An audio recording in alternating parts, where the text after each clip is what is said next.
Olá, pessoal. Saudações olímpicas. Eu sou o professor Tiago Dias, do Departamento de Matemática da Universidade Federal Rural de Pernambuco. E, primeiramente, eu gostaria de agradecer o convite dos professores Crerley Oliveira e Samuel Feitosa para ministrar um minicurso como parte do programa Pró-Olímpico, junto com a professora Natália Bernardo. A gente escolheu o tema Recorrências lineares homogêneas de segunda ordem. Esse tema é importante porque aparece com bastante frequência em Olimpíadas de Matemática nacionais e internacionais. E esse tema também tem importância histórica no desenvolvimento da matemática moderna. O programa Pró-Olímpico ele tem o objetivo de aproximar a matemática escolar da matemática olímpica. Então, eu espero que vocês aproveitem essas aulas e que essas aulas tenham impacto na prática didática de vocês. Para começar, eu vou compartilhar a minha tela. Então, eu gostaria de começar apresentando as notas de aula que eu e a professora Natália produzimos. E para produzir essas notas, primeiramente, a gente tentou responder a seguinte pergunta: como o conceito de recorrência de segunda ordem apareceu na história da humanidade? A gente pesquisou bastante sobre isso e a conclusão que a gente chegou é que o conceito de recorrência de segunda ordem apareceu primeiramente na Índia Antiga. Então, muitos matemáticos indianos estudaram questões relacionadas a ritmo em poesia sânscrita. Então, isso é muito interessante e mostra que problemas matemáticos interessantes eles podem aparecer em praticamente qualquer contexto da humanidade, né? Então, nas aulas e nas notas, a gente conta um pouco dessa história, que tem mais de 1000 anos. E o próximo capítulo dessa história é a sequência de Fibonacci. Então, em 1202, Fibonacci publicou o seu livro Liber Abaci. Esse livro ele foi um dos primeiros a introduzir os algarismos indo-arábicos na Europa e contém um tratado de álgebra e aritmética. Nesse livro, Fibonacci ele descreve o clássico problema de reprodução de coelhos que deu origem à sequência de Fibonacci. Então, a gente conta um pouco dessa história nas nossas notas. E o próximo capítulo importante dessa história acontece na Europa dos séculos 18 e 19. Uma questão importante nessa época era o problema de resolver uma recorrência de segunda ordem, por exemplo. Uma recorrência de segunda ordem é uma sequência onde o enésimo termo é determinado por uma expressão que depende dos dois anteriores. E resolver a recorrência é você conseguir uma fórmula por enésimo termo a n que depende somente do n. Então, esse problema foi estudado por muitos matemáticos importantes. No século XIX, Binet publica uma fórmula chamada de fórmula de Binet que resolve a sequência de Fibonacci. Então, Binet teve a honra de ter a primazia da resolução desse problema. Entretanto, esse problema foi estudado décadas antes pelos matemáticos Bernoulli, De Moivre e Euler. Então, esses matemáticos obteram a fórmula de Binet pelo menos 70 anos antes. Então, é importante observar essas questões históricas. Eu acho muito interessante, porque mostra como uma ideia importante, como a ideia de recorrência, percorreu a história e foi passada de geração em geração. Então, eu gosto dessa coisa histórica, porque a gente entende porque essas ideias foram passadas de geração em geração, e aí nós, professores, também podemos passar essas ideias para a próxima geração. Então, ao longo das nossas notas, a gente desenvolve a teoria moderna de recorrência de segunda ordem. A gente vai ver que as ideias que a gente vai apresentar não são diferentes das ideias apresentadas por Bernoulli. Inclusive, nas notas, a gente coloca imagens do artigo original do Bernoulli, publicado em 1728, onde ele obtém a fórmula de Binet, né, no século XVIII. E a gente vai ver que as ideias modernas sobre recorrências lineares são iguaizinhas às ideias que Bernoulli teve. Então, isso é muito legal. A gente continua o nosso artigo apresentando problemas resolvidos sobre recorrências. Então, a gente apresenta alguns problemas. E a gente finaliza com uma bateria de problemas propostos. Tem mais de 30 problemas aqui, de vestibulares, de exame de qualificação do Profimate, de Olimpíadas. Então, a gente espera que vocês aproveitem esses problemas e que esses problemas ajudem vocês nas aulas vindouras que vocês vão dar. Então, é isso. Então, pessoal, dando continuidade ao nosso vídeo, vamos falar um pouco sobre a evolução do conceito de sequência e recorrência na Ilha Antiga e vamos destacar um pouco as ideias que surgiram no período, certo? Então, vamos começar a nossa exposição aqui dessa parte com um conceito moderno de sequência para a gente fixar ideias. Então, uma sequência n é uma função A com domínio no conjunto dos números naturais e contradomínio no conjunto dos números reais. Então, denotamos a imagem de um número natural n via a função A por AN. Então, como um exemplo, temos a sequência dos cubos de números naturais, né? A gente tem essa lista aqui dos cubos de números naturais, 1, que é o cubo do 1, 8, que é o cubo do 2, 27, que é o cubo do 3, 64, que é o cubo do 4, e a gente pode usar essa lista para definir uma função C, que vai do conjunto dos números naturais no conjunto dos números reais, onde eu tenho que a função C de n, né, é dada por n ao cubo. Né? Isso vai definir a sequência Cn. Né?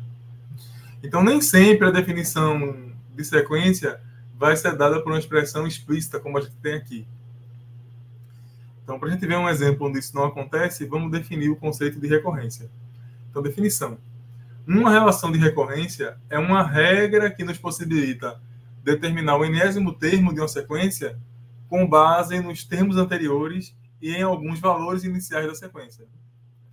Então, como um primeiro exemplo de relação de recorrência, a gente pode considerar a sequência definida da seguinte forma, né? T de n é igual a T de n menos 1 mais n, e o termo inicial da sequência vai ser T de 1 igual a 1. Então, vamos entender como é que funciona essa sequência, né? Então, eu tenho, por exemplo, que T de 2 é igual a T de 1 mais 2, que é 3.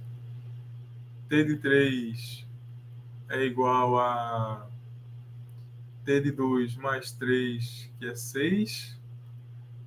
E T de 4 é igual a T de 3 mais 4, que é 10, etc. Né? Essa sequência é conhecida como sequência dos números triangulares. Né? Por exemplo, tem um T de 2 aqui, T de 3, T de 4. Né? A gente tem também o T de 1, que é 1, então vai ser só um triângulozinho.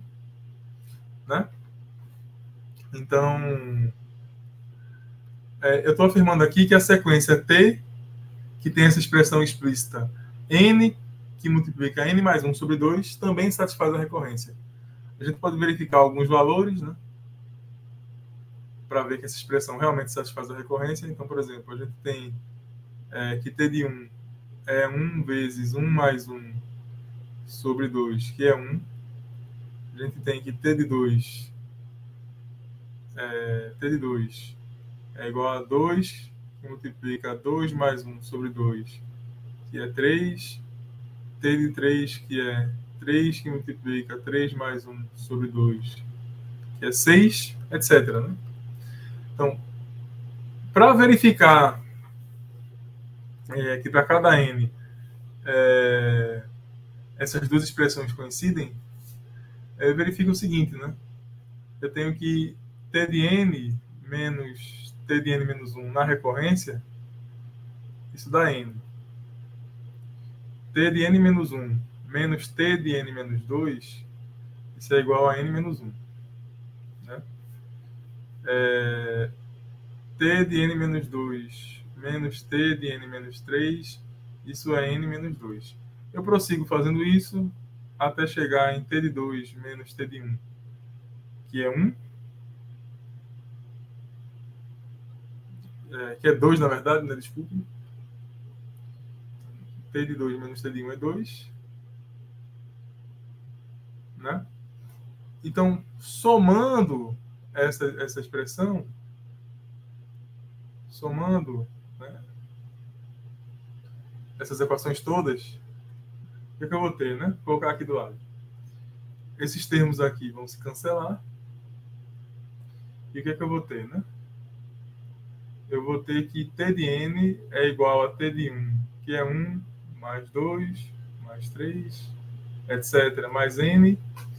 E aí a gente tem que ter T de N é a soma de N termos de uma progressão aritmética de razão 1, né? Então isso dá N que multiplica N mais 1 sobre 2. Né? Então a gente, fazendo esse procedimento, a gente resolveu essa recorrência aqui de primeira ordem, né? Então, no nosso minicurso, a gente está mais interessado em resolver relações de recorrência de segunda ordem, né? Então, vendo esses exemplos, né, vamos passar para questões relacionadas à métrica em poesia sântica, né? Então, muitos matemáticos indianos estudaram essa questão, né? Então, muitos matemáticos, né? Antigamente, as pessoas dominavam muitas disciplinas, né? Então, tinha muitos matemáticos que também eram escritores, que também eram poetas, que também eram músicos. Então, alguns deles estudaram questões relacionadas ao ritmo, quando se trata de poesia sâncrita ou música, etc.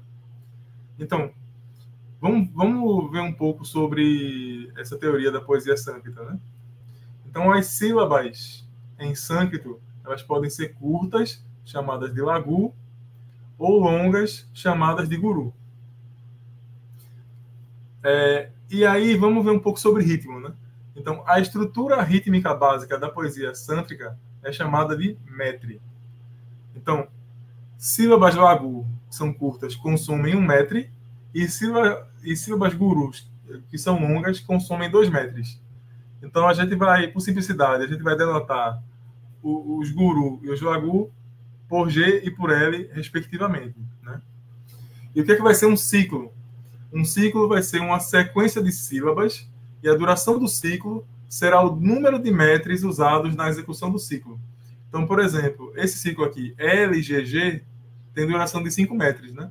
Porque essa sílaba L, ela consome 1 metro, né? Digamos assim, ela consome 1 metro. Essa sílaba G, ela consome 2 metros. Essa outra sílaba G consome 2 metros.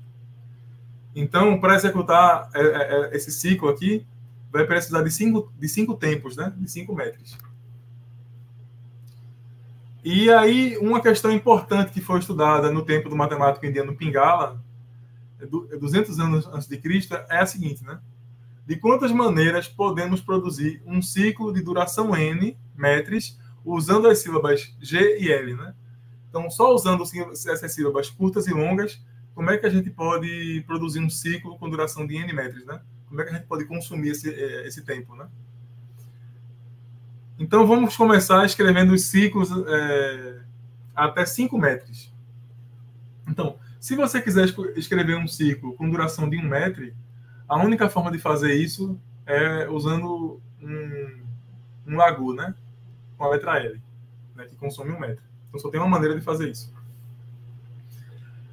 Para fazer um ciclo com duração de 2 metros, a gente só pode fazer isso usando de 2 maneiras, né? Ou a gente usa 2 lagu, ou a gente usa um guru.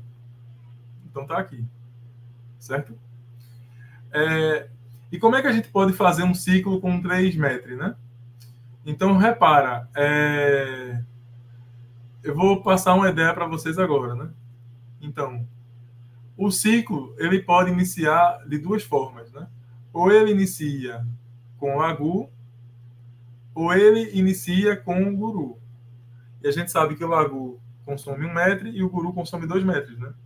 Então, se a gente iniciar com o lagu, a gente vai ter 2 maneiras de completar, né, o ciclo. A gente vai ter P de 2 maneiras de completar o ciclo, né? Então, a gente vai completar o ciclo com essas 2 maneiras aqui, né? De formar um ciclo com 2 metros, né? E se a gente começar o ciclo com guru, a gente só tem uma maneira, né? A gente só tem P de uma maneira, né? Que é esse único esse único ciclo com 1 metro, percebe? Então a gente vai ter P de 3 P de 3 vai ser igual a 3, né? E percebe que P de 3 é igual a P de 2 mais P de 1, né? E de quantas maneiras eu posso formar um ciclo com 4 metros, né?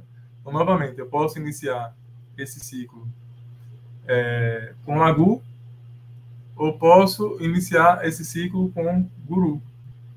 Então, Lagu, lembre que Lagu consome 1 metro, né?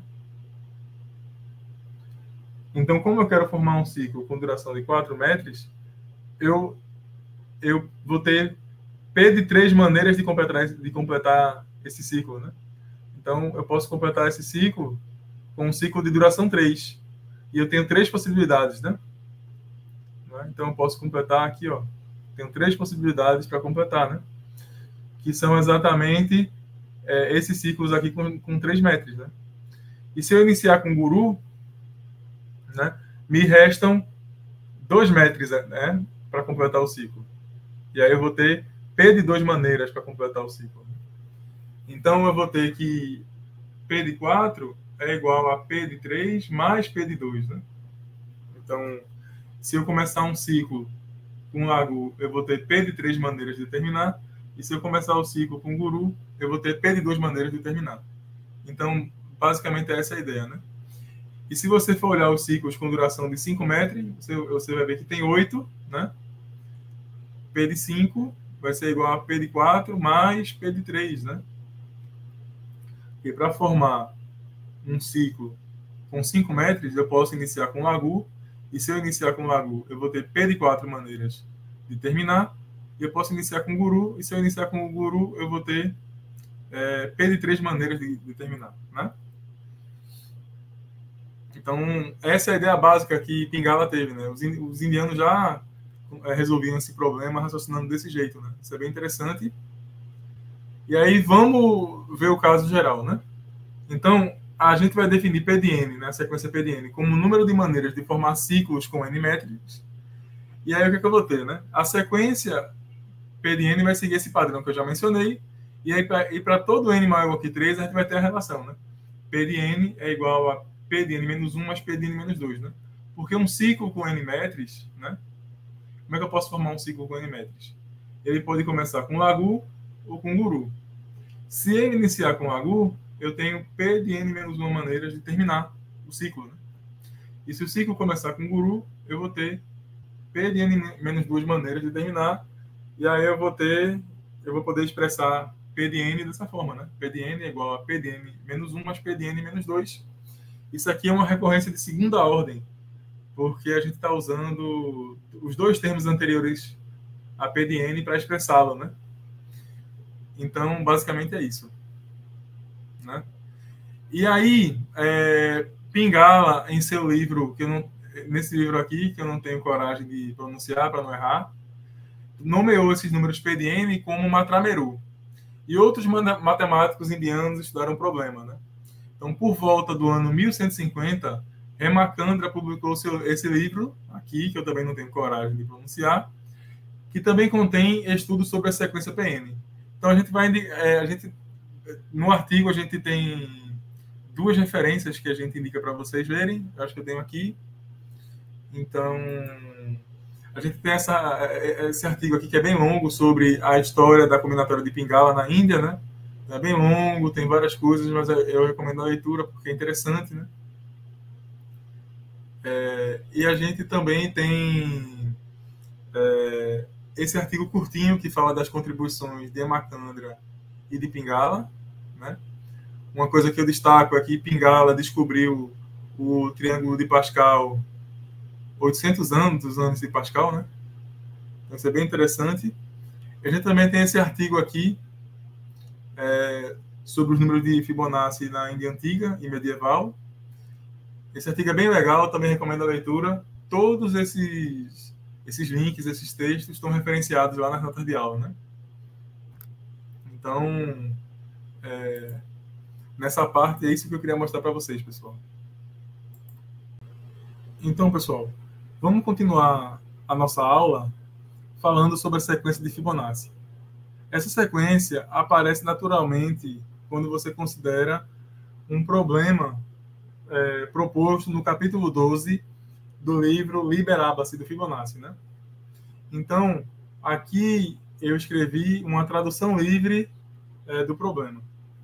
Um certo homem tinha um par de coelhos juntos em um determinado local fechado. E alguém deseja saber quantos são criados a partir do par em um ano, quando é da natureza deles em cada mês gerar um único par, e a partir do segundo mês de vida, os pares que nasceram também dão à luz a um par em cada mês.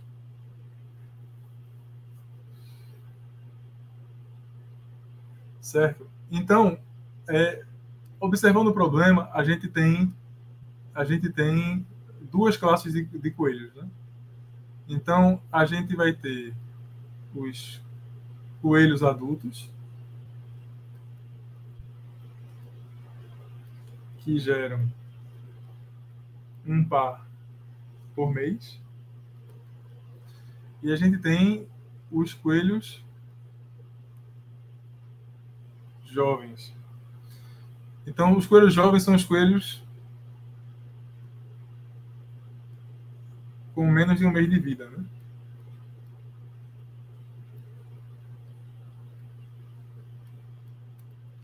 Esses coelhos jovens, eles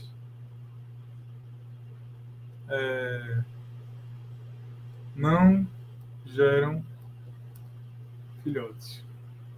Então, a gente pode ter a seguinte interpretação, né? Com um mês de vida, o par de coelho fica grávido e no segundo mês de vida, esse par fica adulto, né? No primeiro mês de vida, o par de coelho se torna adulto, e aí no segundo mês de vida, eles também passam a dar à luz a um par em cada mês. Então, com essa interpretação, vamos ver quantos coelhos tem em cada mês, né? Então, a gente tem o mês 0. No mês 0, a gente tem um par de coelhos, e do problema, esse par de coelhos já é adulto, né? Esse par de coelhos já é adulto. Porque a partir do primeiro mês, eles já geram um par, né?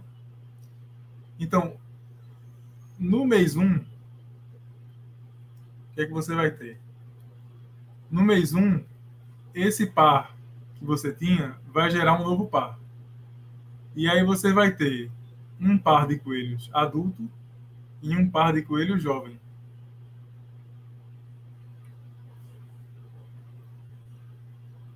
O que é que você vai ter no mês 2? No mês 2, você vai ter 3 pares de coelho. Porque esse par de coelhos que está adulto, ele gera mais um par. E no mês 3, esse par de coelhos que era jovem, completa o mês de vida, ele se torna adulto. Então você tem 3 pares, sendo que 2 pares adultos e um par de coelho jovem. No mês 3, o que é que você vai ter? Esses 2 pares de coelhos adultos vão gerar cada um par de coelhos. E aí esse par de coelho jovem vai se tornar adulto e você tem 2 coelhos jovens. No mês 4, o que é que você vai ter? Esses 3 coelhos adultos vão gerar filhotes, então você vai ter agora 8. E esses 2 coelhos jovens vão se tornar adultos. E os 3 coelhos que nasceram, têm menos de um mês de vida, eles são coelhos jovens. No mês 5, você vai ter esses 5 coelhos adultos, eles vão gerar filhotes. E esses 3 jovens vão virar adultos. Então você vai ter 8 pares de coelhos jovens, 8 pares de coelhos adultos e 5 pares de coelhos jovens. Então, prosseguindo com esse raciocínio, a gente vai ter assim. Então, repara que se eu disser que U de N é igual à quantidade de coelhos, o que é que eu tenho, né? Eu tenho que U de 5, que é 13, está dando U de 4 mais U de 3. Eu também tenho que U de 4 é igual a U de 3 mais U de 2. Repara. 8 é igual a 5 mais 3. Né?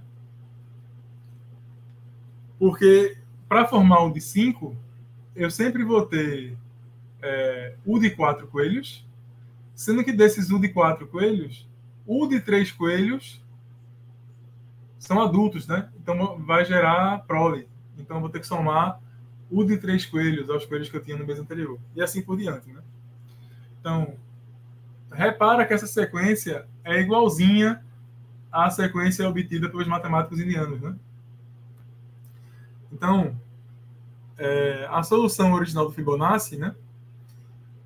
Na solução original, o Fibonacci conclui que a partir do par inicial, se você começar com um par inicial, em um ano você vai gerar 377 pares, né? E para concluir isso, você vai seguindo com aquela regra, né, que eu mencionei. Então, no mês 2 eu vou ter três pares de coelho, né? Que é a soma dos dois anteriores. No mês 4, eu vou ter 5 coelhos, 5 pares de coelhos, né? Que é a soma dos dois anteriores. No mês 4, eu vou ter 8 coelhos. E 8 é a soma dos dois termos anteriores. E no mês 5, eu vou ter 13, que é a soma dos dois anteriores. Né? E sendo o 5, 13 e o 4, 8, o 6 vai ser 21. No mês 7, eu vou ter 34 pares de coelhos. No mês 8, eu vou ter 55, que é 21 mais 34.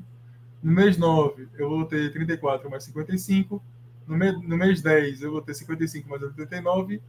No mês 11, eu vou ter 89 mais 144. No mês 12, eu vou ter 144 mais 233, totalizando 377.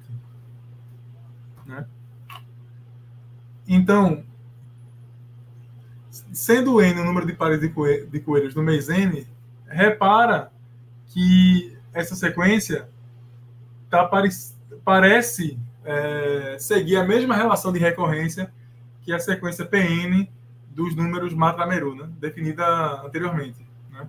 Então, a gente tem que o N é igual a UN-1 mais o N-2. Né? Então, a gente tem isso. Né? E a prova para essa relação de recorrência é a seguinte. Né? Então, como é que você forma o N? Né? Então, você tem o N-1 coelhos adultos, o N-1 coelhos,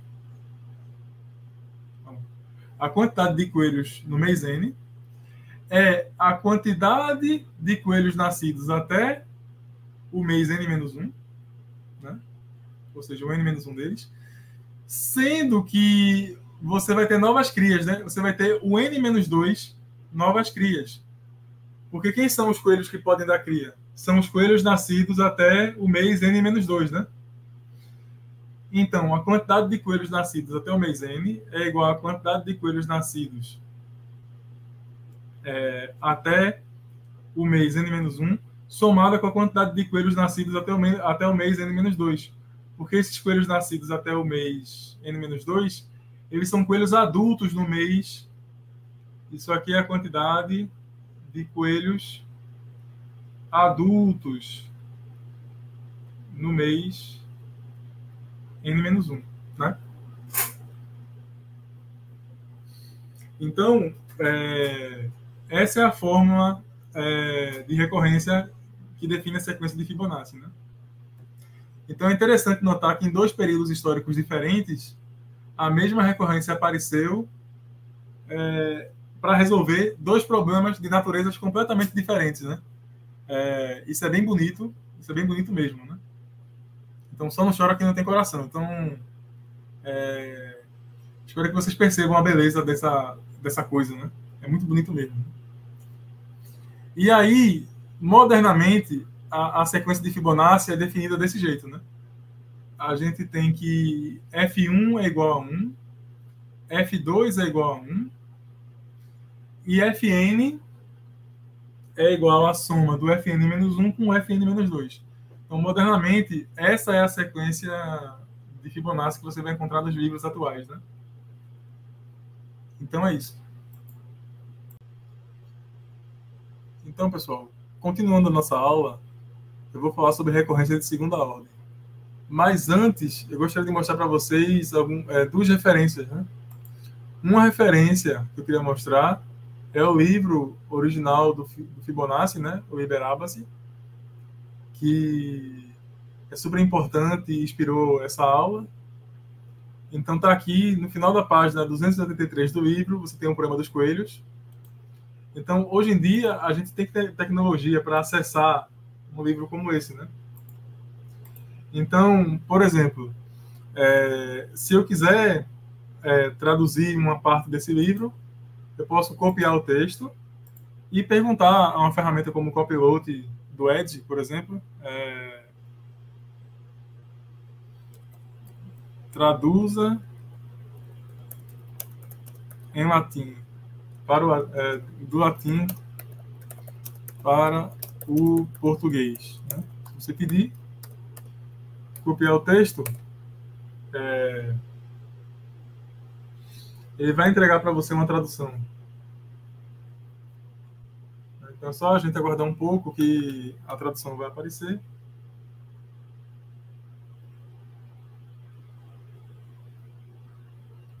Então está aqui a tradução, né? Quantos pares de coelhos germinam a partir de um único par em um ano, etc. Então, é muito legal hoje em dia a gente ter tecnologia para acessar os originais, né? Há algumas décadas atrás seria muito difícil acessar esse livro e tal. Então, recomendo que vocês deem uma olhada, tentem ler alguns trechos. E se vocês quiserem estudar a sequência de Fibonacci no contexto olímpico, problemas mais voltados para a sequência de Fibonacci em si, eu recomendo o vídeo do professor Samuel Feitosa, né, sobre a sequência de Fibonacci, como parte da 4ª edição do Pró-Olímpico. Né?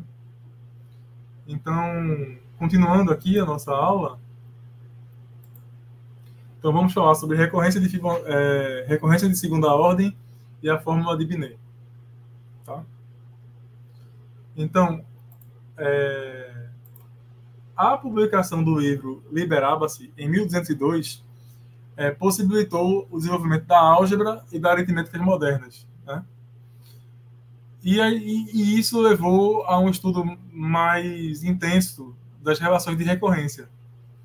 Então, nesse campo, eu destaco os trabalhos de De Moivre e Bernoulli, que foram os primeiros a estudar recorrências mais sistematicamente. Então, De Moivre, ele desenvolveu a teoria de funções geradoras para estudar recorrências, e Bernoulli usou o método das progressões geométricas. Né? Então, nas notas de aula, eu deixei uma referência para vocês estudarem funções geradoras, caso vocês queiram.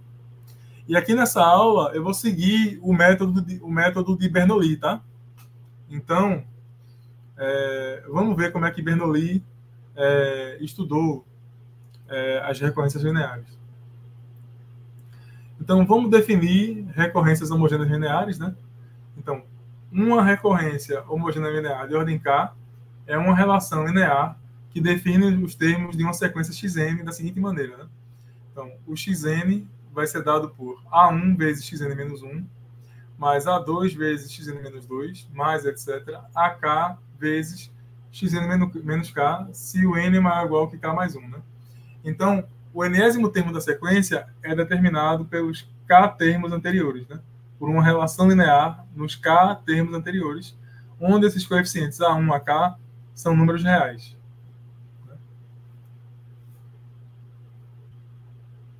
Então, nesse texto especificamente, a gente vai se concentrar nas recorrências homogêneas lineares de segunda ordem. Então, isso quer dizer que o Xn vai ser da forma A que multiplica Xn menos 1, mais B que multiplica Xn menos 2, se o N for maior ou igual que 3. E esses A e B são números reais. Tá certo? Então, a gente vai usar o método de Bernoulli para resolver a sequência de Fibonacci. Ou seja, a gente vai usar o método de Bernoulli para resolver a sequência de Fibonacci. Ou seja, obter uma expressão para o Fn que não depende dos termos anteriores e só depende do n. Né? Então, a expressão que a gente vai obter é conhecida como fórmula de Binet.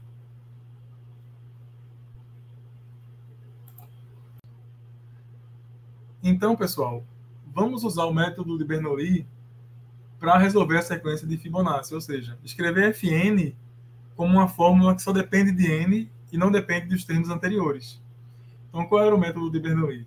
Então, o método é o seguinte: vamos procurar solução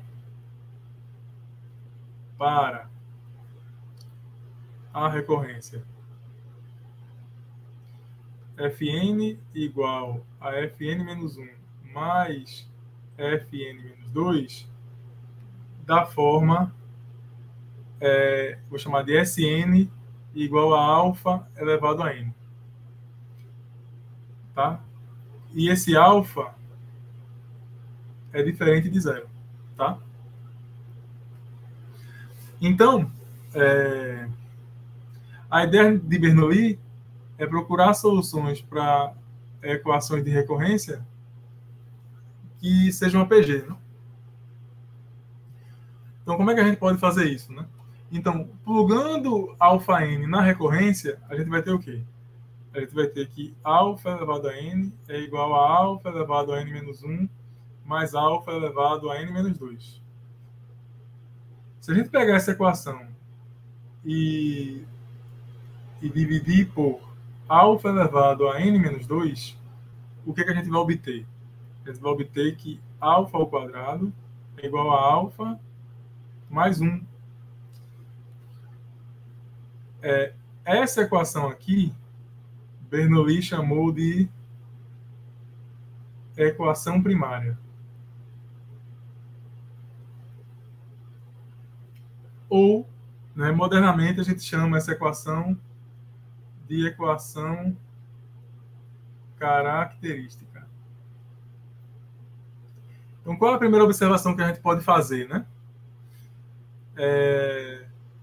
Se alfa é raiz da equação característica,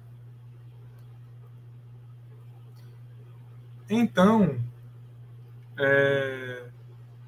APG, a progressão geométrica, Sn igual a alfa elevado a n, satisfaz a recorrência Fn igual a Fn menos 1 mais Fn menos 2. Então, temos isso. Né? Isso é bem interessante. Então, quem são as raízes, né, da equação característica? Então, as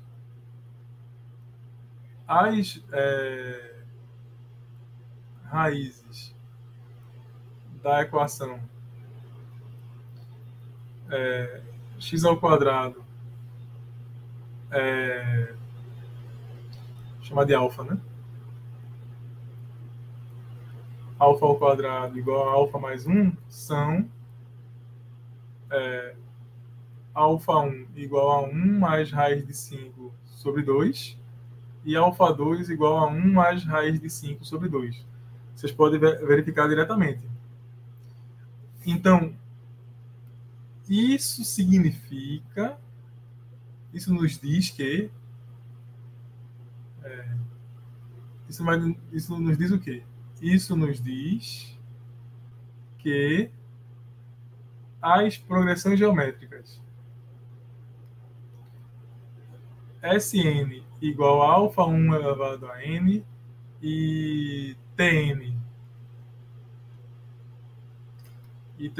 igual a alfa 2 elevado a n são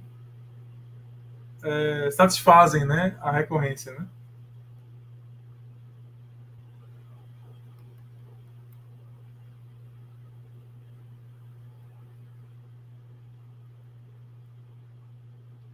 recorrência Fn igual a Fn-1 mais Fn-2.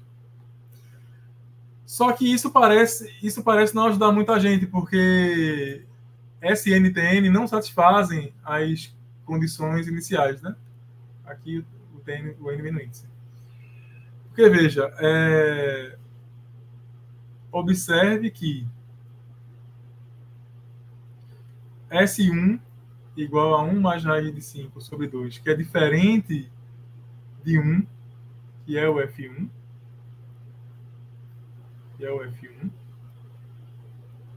não é?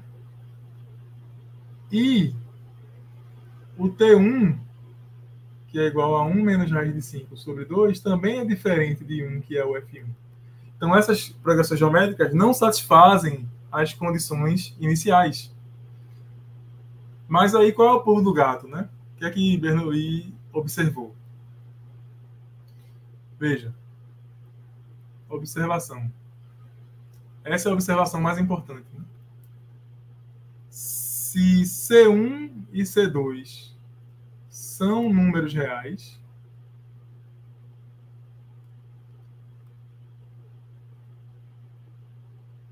ou até mesmo números complexos, né?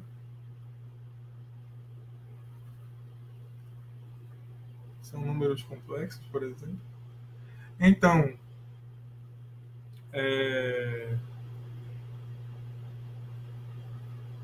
C1 vezes alfa1 elevado a n, mais C2 vezes alfa2 elevado a n. Eu vou chamar essa expressão aqui de Fn, de propósito. Vou chamar com a mesma notação da sequência de Fibonacci e vai ficar claro porque eu estou escrevendo assim. Então, vou cometer um abuso de notação. Também vou chamar essa sequência de F. Então, essa sequência também satisfaz a recorrência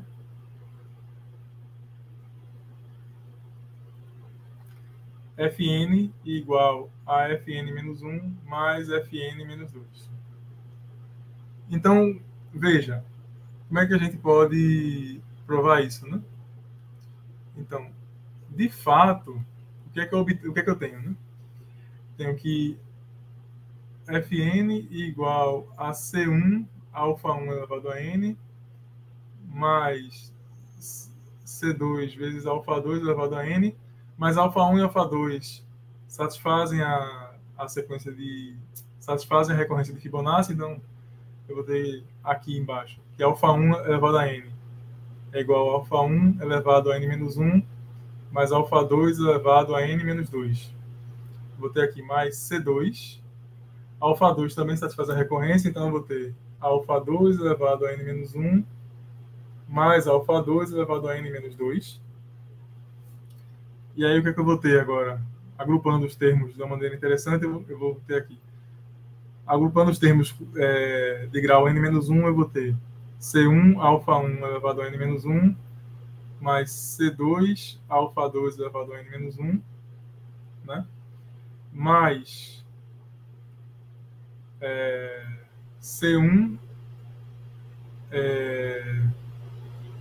alfa1 elevado a n menos 2, mais C2 alfa2 elevado a n menos 2. Eu acabei de perceber um erro, aqui é alfa1, né, pessoal? Então, aqui é alfa1. Então, repare que, o seguinte, né? Note o seguinte. Esse termo aqui é o Fn-1, mais esse termo aqui é o Fn-2. Então, uma sequência deste tipo aqui, que eu estou sublinhando, também satisfaz a recorrência.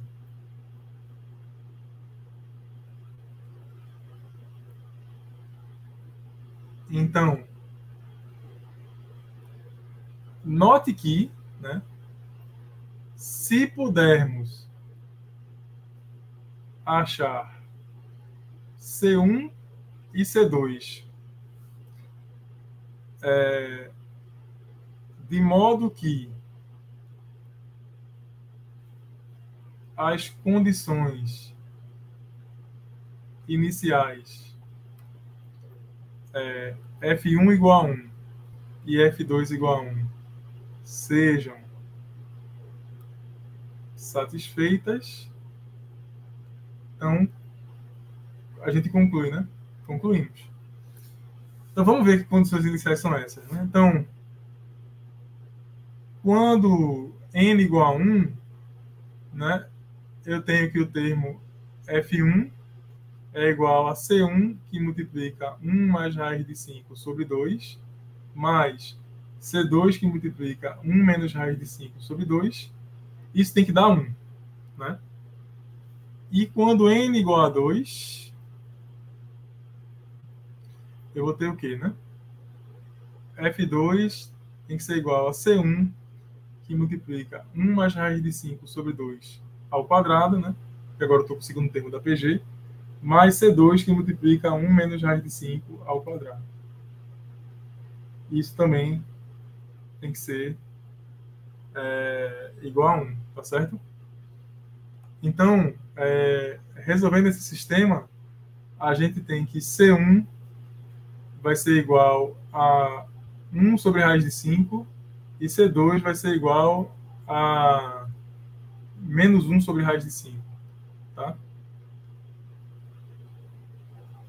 E aí, finalmente, a gente vai obter a fórmula que a gente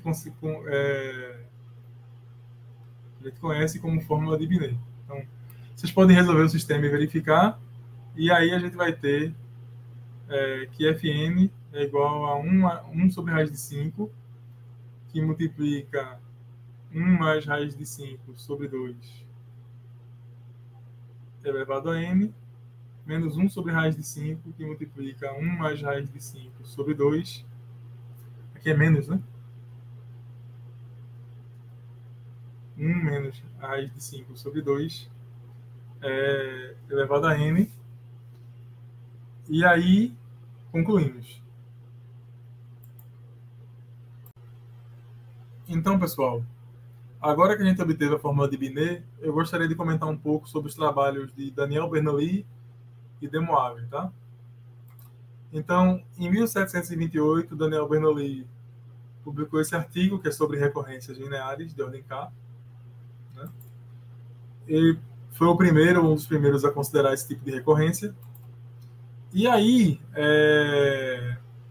na página 88, no final da página, nesse lema aqui, ele trata da resolução de recorrências lineares homogêneas de ordem K.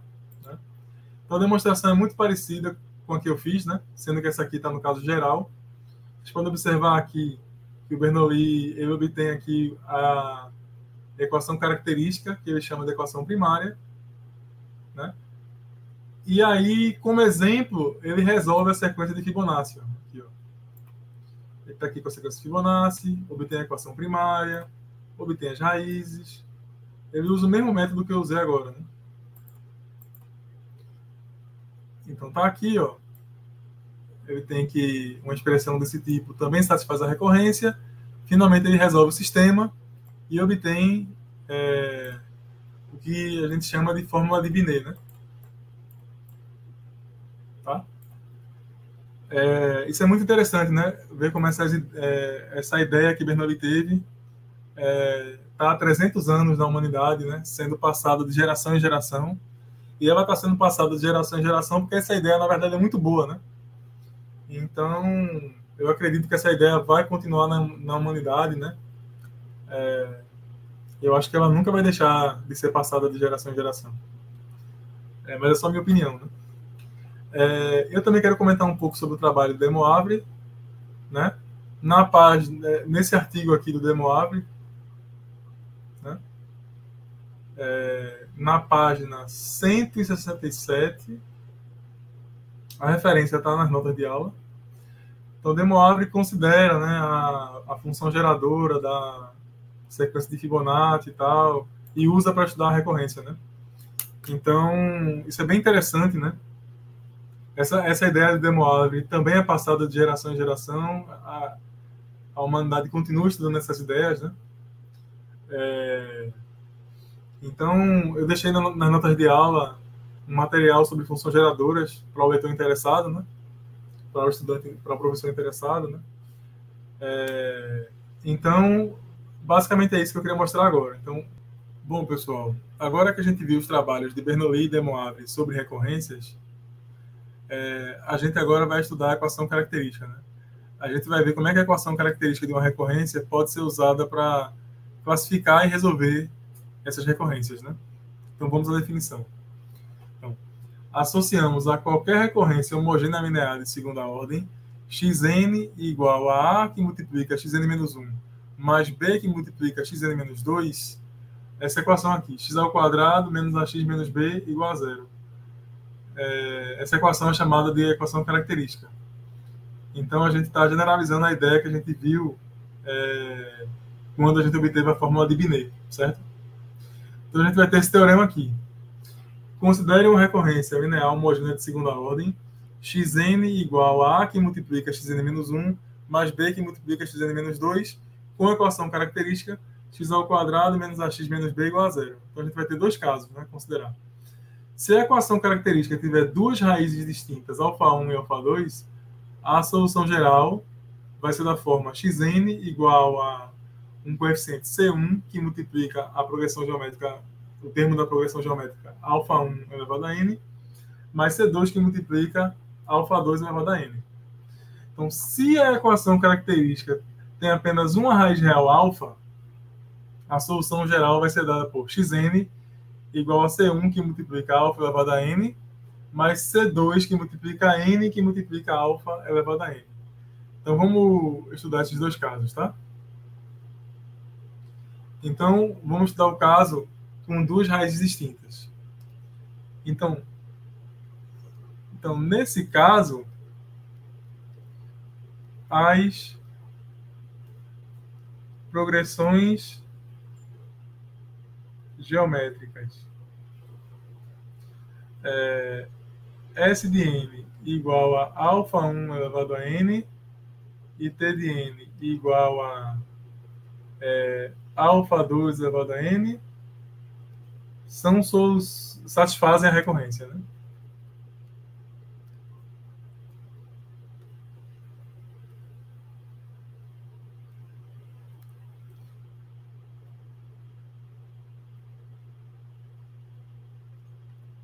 Então, do mesmo modo que a gente mostrou lá na sequência de Fibonacci, a gente pode afirmar o seguinte, né?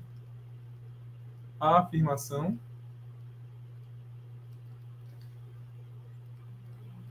dados números complexos C1 e C2 arbitrários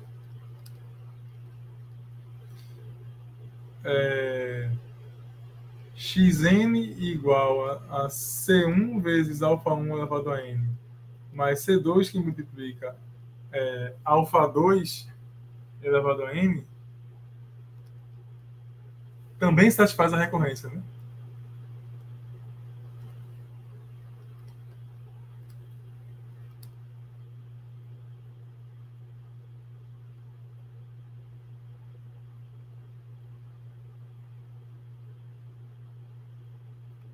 Então, a demonstração dessa afirmação, ela é exatamente igual à que a gente fez para a sequência de Fibonacci. Então, eu vou deixar essa demonstração para vocês, tá?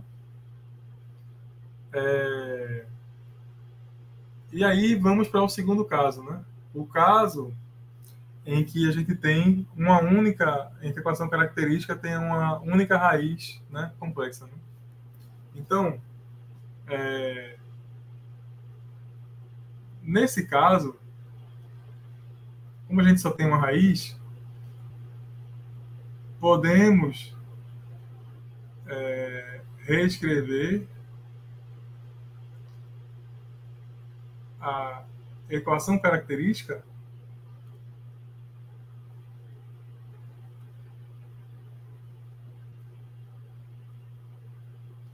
como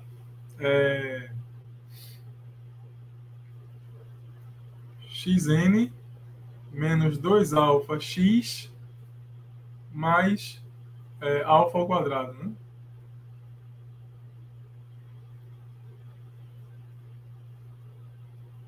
igual a zero. Então, temos que Sn, a gente tem que a progressão geométrica, né?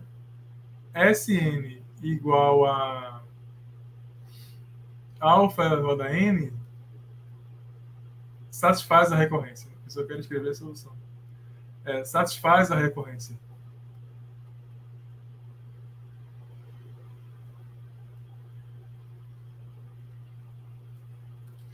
Só que aí a gente tem um problema, né? Como a gente só tem uma raiz, a gente só tem uma progressão geométrica, né? Então a gente precisa de outra solução para combinar com Sn para obter a solução geral, né? Então eu vou fazer uma afirmação aqui. Então, Tn igual a n que multiplica alfa elevado a n também satisfaz a recorrência, né?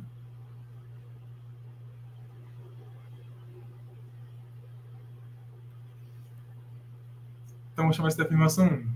Então, para concluir isso, observe o seguinte, né? Então, como eu tenho agora, a nossa recorrência vai ser... A nossa recorrência vai ser da forma xn igual a 2 alfa xn menos 1 menos alfa ao quadrado xn menos 2, né? Então, substituindo Tn aqui na relação da recorrência da gente, vamos obter o quê? Começando daqui, né? Começando daqui. A gente vai ter aqui 2 alfa, que multiplica n menos 1 vezes alfa elevado a n menos 1, mais alfa ao quadrado, que multiplica n menos 2, que multiplica alfa elevado a n menos 2, vai ser igual ao quê, né? Isso vai ser igual a 2n menos 2, que multiplica alfa elevado a n. Esse sinal de mais aqui, na verdade, é um menos, né? Se você observar aqui, é um menos. Menos. Então, você vai ter o seguinte, você vai ter 2n menos 2, que multiplica alfa elevado a n, menos n menos 2, que multiplica alfa elevado a n. Então, isso é exatamente n vezes alfa elevado a n, né? Então, a gente tem o quê? A gente tem que... Aqui eu tenho que 2 alfa vezes tn menos 1 menos alfa ao quadrado, que multiplica tn menos 2, é igual a tn. Então, isso mostra a nossa afirmação. E aí, pelo mesmo argumento de antes, deixa eu ver vocês como exercício. Exercício xn igual a C1, que multiplica a solução geral Sn, né? A nossa solução geral Sn, que é igual a alfa elevado a n, mais C2, que multiplica n vezes alfa elevado a n, é a solução geral. Então, basta você mostrar que qualquer combinação dessas duas soluções também é solução, e isso vai dar a solução geral, né? Então, deixo para vocês demonstrarem isso. Mas isso está feito nas notas também, né? Se vocês não conseguirem, vocês podem dar uma olhada nas notas. Então, pessoal, agora que a gente desenvolveu a teoria para resolver recorrências lineares homogêneas de segunda ordem, vamos aplicar resolvendo alguns exercícios. E o primeiro que eu selecionei para vocês é esse. Resolva a relação de recorrência an mais 2 menos 8an mais 1 mais 15an igual a 0, com n maior ou igual que 1, a1 igual a menos 1 e a2 igual a 7. Então, a primeira coisa que a gente faz é coletar a equação característica, né? A equação característica dessa recorrência é justamente xn menos 8x, xn não, x ao quadrado menos 8x mais 15 igual a zero. Então, essa é a equação característica. Suas raízes são... Então, quem são as raízes dessa equação característica? A gente tem que o produto das raízes é 15, a soma das raízes é 8. Então, o x1 é 3 e o x2 é 5. Então, a gente tem as raízes dessa equação característica, que são duas, né? Então, nesse caso, o termo geral da sequência n vai ser uma constante C1 vezes a progressão geométrica 3 elevado a n, mais C2 vezes a progressão geométrica 5 elevado a n. A gente precisa determinar C1 e C2 que atendem às condições iniciais. Então, eu vou anotar aqui que A1 é igual a menos 1, A2 igual a 7. Então, o que é que eu tenho? O que é que eu tenho? Eu tenho que... quando A1 igual a menos 1, o n aqui nessa expressão é 1. Então, eu vou ter C1 vezes 3 mais C2 vezes 5. Quando o n é 2, eu vou ter que o A2 é 7. Plugando o n igual a 2 nessa expressão, eu vou ter o quê? C1 vezes 3 ao quadrado mais C2 vezes 5 ao quadrado. Então, a gente pode observar que C1 igual a menos 2 e C1 igual a 1 é a solução desse sistema, né? Não é? 5 menos 6, 1, menos 1. E 25 menos 18, 7. A gente tem a solução desse sistema. E aí, o nosso AN vai ser menos 2, que multiplica 3 elevado a n, que é a primeira raiz, mais 5 elevado a n, onde 5 é a segunda raiz da equação característica. Então, isso conclui o exercício. Então, pessoal, continuando com o nosso exercício resolvido 2, a gente vai resolver a seguinte relação de recorrência. AN mais 2 menos 10AN mais 1 mais 25AN igual a 0, com n maior ou igual que 1, A1 igual a 10 e A2 igual a 75. Então, vamos usar o mesmo procedimento, né? Então, a equação característica vai ser A ao quadrado menos 10A mais 25 igual a 0. A gente pode escrever isso como A menos 5 ao quadrado, a gente pode fatorar aqui, né? Então, isso diz para a gente que a equação característica possui uma única raiz, né? Que é A igual a 5. Então, nesse caso, a gente sabe como escrever o termo geral da recorrência, né? A gente sabe que a n vai ser da forma C1 vezes a progressão geométrica 5 elevado a n, mais C2 vezes a sequência n vezes 5 elevado a n. Né? E para determinar C1 e C2, novamente vamos usar os termos iniciais. Né? O A1 a gente sabe que é 10 e o A2 a gente sabe que é 75. Então, o que a gente vai ter? A gente vai ter que 10, quando n igual a 1 aqui, a gente vai ter que 10 é igual a C1 vezes 5, mais C2 vezes 5.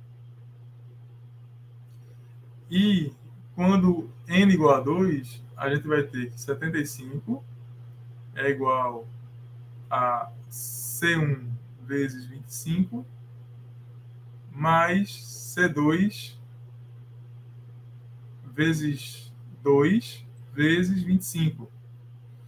Então, dá para a gente ver aqui por expressão que C1 igual a 1 igual a C2 é a solução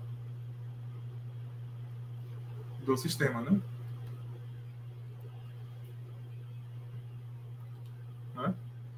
Então, daí, o que é que a gente vai ter?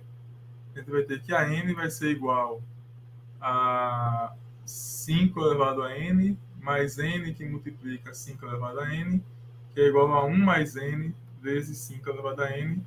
Isso conclui o exercício. Então, pessoal, vamos continuar a nossa aula fazendo o exercício 3, que é resolva a relação de recorrência a n mais 2 menos 4n mais 1 mais 3 igual a 0, com n maior ou igual a 1 igual a 6 e a 2 igual a 24. Então, a equação característica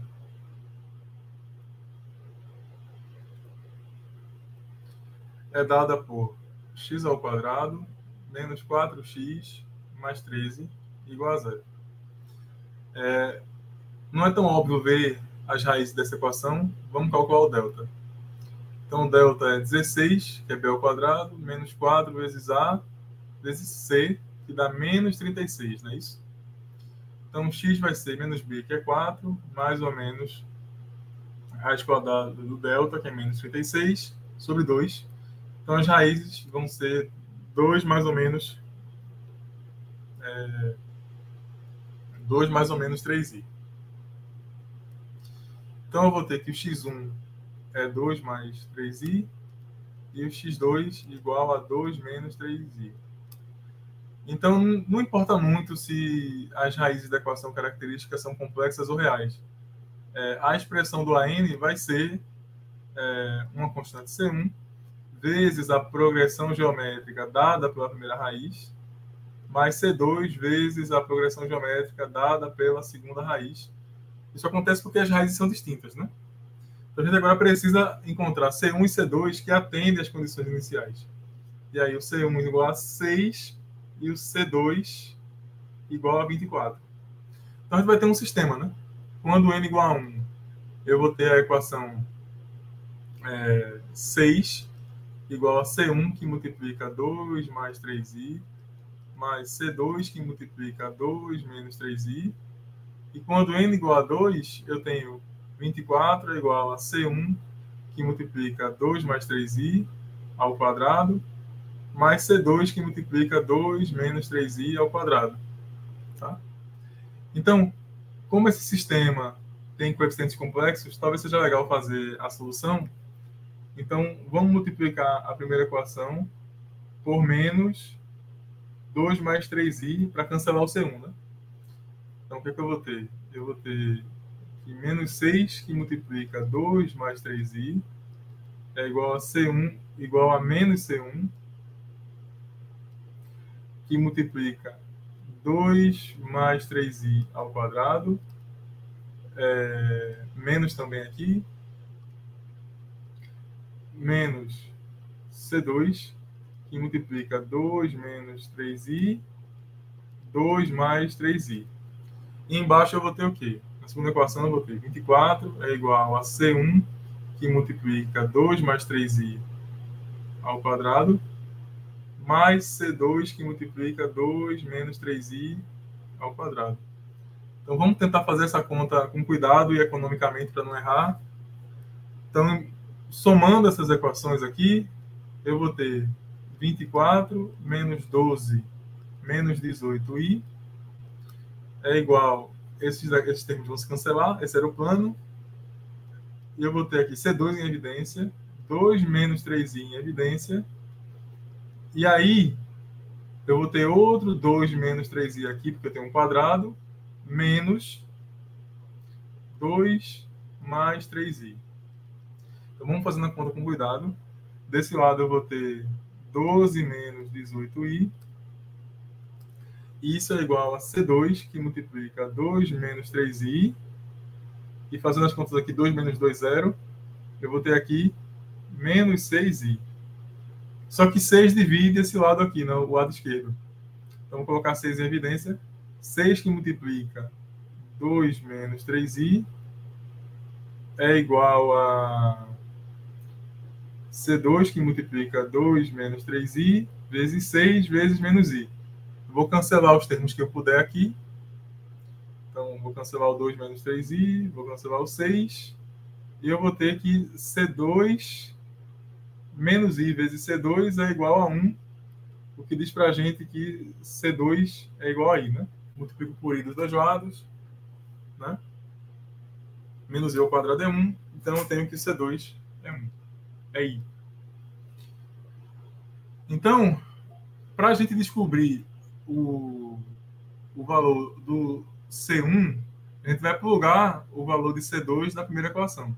Então, eu vou pegar a primeira equação e vou ter 6 é igual a C1, que multiplica 2 mais 3i, mais i, que multiplica 2 menos 3i. Então, fazendo as contas, né? Vou fazer aqui embaixo, eu vou ter que 6 menos i, que multiplica 2 menos 3i, é igual a C1, que multiplica 2 mais 3i, certo? Então, eu tenho que 6 menos 2i, menos com menos mais 3i ao quadrado, é igual a C1, que multiplica 2 mais 3i. Então, eu tenho 6 mais 3i ao quadrado é 3. 3 menos 2i é igual a CI, que multiplica 2 mais 3i. Certo? Então, repara. Então, eu vou ter que C1, né? Eu vou ter que C1. C1 é igual a 3 menos 2i dividido por 3 mais 2i. Tá? Na verdade, 2 mais 3i, né? Desculpa. Aqui embaixo, eu vou ter 2 mais 3i. Repara que os termos no numerador e no denominador estão com i trocados, né?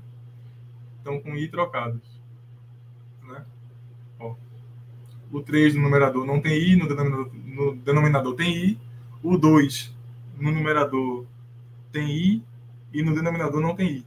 Então, eu vou corrigir isso multiplicando por menos i em cima e embaixo. Então, o que é que eu vou ter? Eu vou ter 3 menos 2i vezes menos i sobre menos 2i, né? 2 vezes menos i é menos 2i, 3i vezes menos i é mais 3. Repara agora que esse termo aqui em cima, o termo aqui no numerador é igual ao termo no denominador, eu corto, e a gente obtém que C1 igual a menos i. Então, para concluir o exercício, a gente tem o quê? A gente tem que o AN era igual a C1, que multiplica 2 mais 3i elevado a n, mais C2, que multiplica 2 menos 3i elevado a n. O C1 é menos i. O C2, desculpa. O C2 é igual a i. Então, o que eu obtenho? Eu obtenho que o AN é igual a menos i, que multiplica 2 mais 3i elevado a n, mais i, que multiplica 2 menos 3i elevado a n, e isso conclui o exercício. E nota que, mesmo que essa expressão ela tenha números complexos, né, ela seja formada por produtos e somas de números complexos, essa expressão sempre vai dar um número inteiro, o que é bem bonito, né? Então, pessoal, para finalizar a nossa bateria de problemas resolvidos, né, vamos fazer o problema 9 da nossa lista de exercícios que está nas nossas notas de aula. Esse problema é um problema do exame de qualificação do Profimate, que foi aplicado em 2014.2, né? O Profimate é um mestrado profissional em matemática oferecido pela SBM em parceria com várias instituições de ensino pelo país, né? Então, vamos ver o problema. Duas sequências de números reais, xn e yn, estão relacionadas pelas recorrências xn mais 1 igual a 2xn mais yn, e yn mais 1 igual a 5xn menos 2yn. Então, mostre que a sequência xn satisfaz a recorrência xn mais 2 igual a 9xn, E item B suponha que x0 igual a y0 igual a 1, encontre as fórmulas gerais para as sequências xn e yn em função de n. Então, o que a gente tem que fazer é eliminar esse yn da expressão do xn. Né? Então, como é que a gente vai fazer isso? Então, vamos fazer o item A. Então, eu tenho que xn mais 2 é igual a 2xn mais 1 mais yn mais 1. Agora, o xn mais 1, por sua vez, é 2xn mais yn. E o yn mais 1, por sua vez, é 5xn menos 2yn.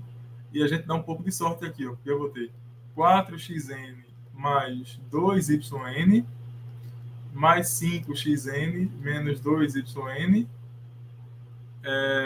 Então, isso aqui dá 9xn. Então, a gente já finalizou o item A. Veja, xn mais 2 é igual a 9xn, como a gente queria no item A. Então, para o item B, a gente vai supor que x0 é igual a y0 igual a 1, só que aí a gente tem que o x1, olha aqui a definição do xn, né?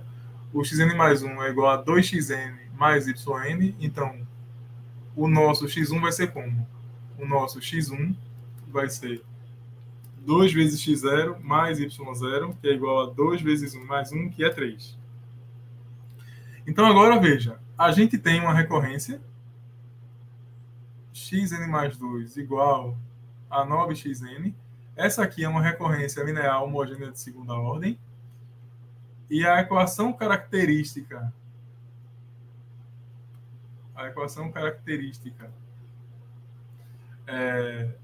dessa recorrência linear homogênea de segunda ordem é x² menos 9 igual a 0. Né? E as condições iniciais, os termos iniciais dessa recorrência são x0 igual a 1, x1 igual a 3. Então, vamos procurar, né? Então, a gente sabe como escrever o termo geral dessa recorrência, né? A gente sabe que xn é igual a C1 vezes a primeira raiz da equação característica. Então, essa equação característica tem raízes x1 igual a menos 3 e x2 igual a 3. Então, a gente vai ter que xn é igual a C1 vezes a progressão geométrica definida pela primeira raiz da equação característica, né? Mais C2 vezes a progressão geométrica definida pela segunda equação característica. Então, a gente vai ter que xn é igual a C1 vezes menos 3 elevado a n mais C2 que multiplica 3 elevado a n. E a gente precisa descobrir agora os valores de C1 e C2 que satisfazem as condições iniciais, né? Então, quando o n igual a 0, eu vou ter que 1 é igual a C1 mais C2. E quando o n igual a 1, eu vou ter o x1, que é 3. O 3 vai ser igual a menos 3C1, né? O 3 vai ser igual a menos 3C1 mais 3C2. Então, dá para resolver esse sistema aqui. Você vai ficar com 3 igual a 3C1 mais 3C2, multiplicando o primeiro sistema por 3. 3 é igual a menos 3C1 mais 3C2. Então, você obtém que o C2 é 1 e, consequentemente, o C1 tem que ser 0. Então, a nossa progressão xn, ela vai ter a expressão 3 elevado a n. Tá? Só que o problema pede também para a gente determinar yn em função de n. Só que a gente tem aqui, ó, que o yn mais 1 é igual a 5xn menos 2yn. Né? Na verdade, a gente também pode usar a primeira expressão, né? Eu tenho que xn mais 1 é igual a 2xn mais yn, né? Então, isso quer dizer que o yn é igual a xn mais 1 menos 2xn. Esse n aqui era índice, né, pessoal? Desculpa. Então, eu vou ter que yn é igual a 3 elevado a n mais 1, menos 2 vezes 3 elevado a n. Isso é igual a 3 em evidência, que multiplica... Isso é igual a 3 que multiplica 3 elevado a n, menos 2 vezes 3 elevado a n. Então, a expressão para o yn também vai ser 3 elevado a n. E isso conclui o exercício, tá, pessoal? E também conclui essa nossa primeira aula. Então, na nossa segunda aula, a gente vai fazer problemas de Olimpíadas nacionais e internacionais, né? Problemas sobre recorrências, tá? De Olimpíadas nacionais e internacionais. Então é isso, com isso eu concluo a primeira aula. Obrigado por assistir até aqui.